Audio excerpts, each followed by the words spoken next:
što vi mislite koliko muzeja se nalazi u Hrvatskoj? Ajmo da čujem brojeve, slušam. 8. 153. 28. 10. Točan broj je? 146 muzeja. Da ćete i tako pronaći nešto što je zapravo zbirka umjetnina.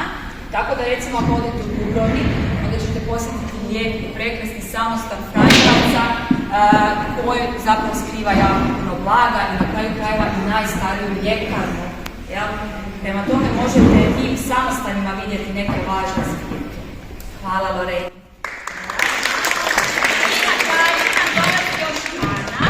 Ana ide u 8. razred, isto tako je članica naše dodatne nastave. Ona će zapravo još na kraju nešto reći, pa budite sve pažnje.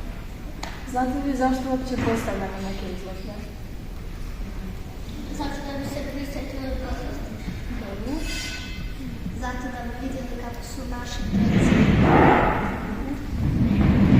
Znači, izložbe postavljamo kako bismo prenijeli određene poruke, kako bismo posjetiteljima pokazali nešto novo i nešto novo naučili.